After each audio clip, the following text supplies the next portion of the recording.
This time, Alex made a decision. He wasn't going to spend his money right away. He wasn't going to grab the first thing that looked fun. He was going to save. The jar sat on the desk, empty space inside, waiting. Saving sounded simple, but then something happened. Nothing happened.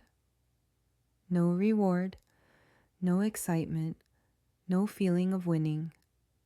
Saving didn't feel good.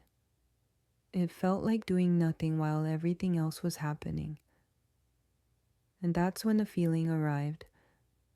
The uncomfortable one. Waiting.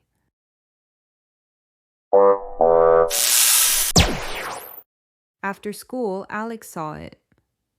A new game upgrade, limited time, only available today. Just a few coins. Saving suddenly felt expensive because spending offered something right now. Saving offered waiting, and later felt too far away.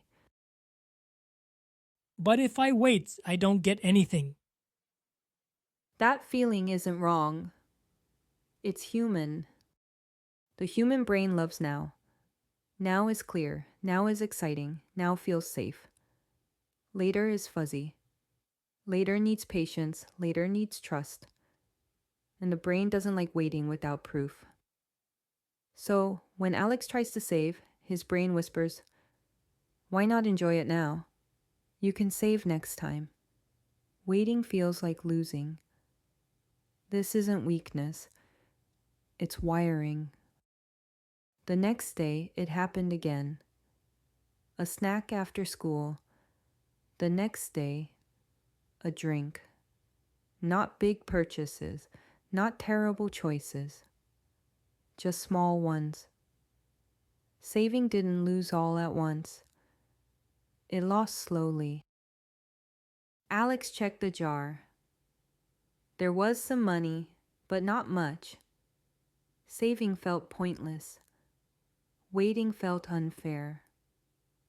And frustration started to grow. What's the point if it takes forever? That question has been asked by millions, by kids, by adults, by families. Parents worry here. They worry their child doesn't have patience.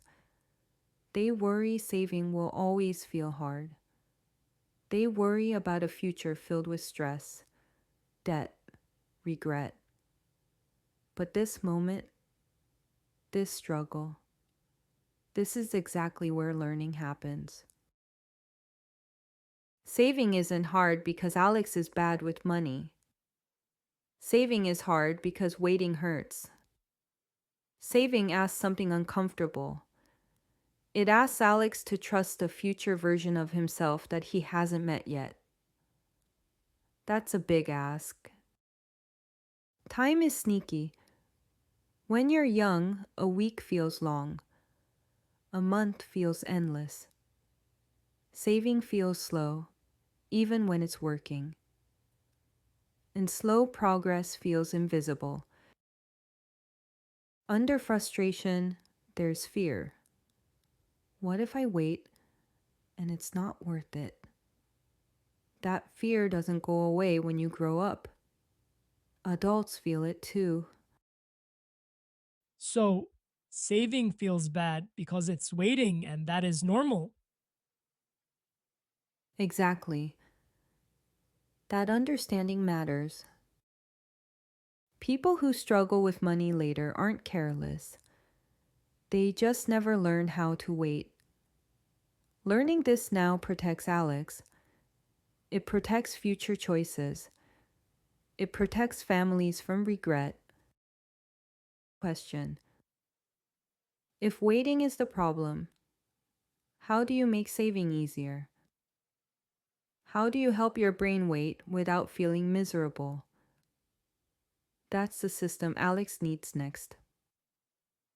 And that's a story for the next episode.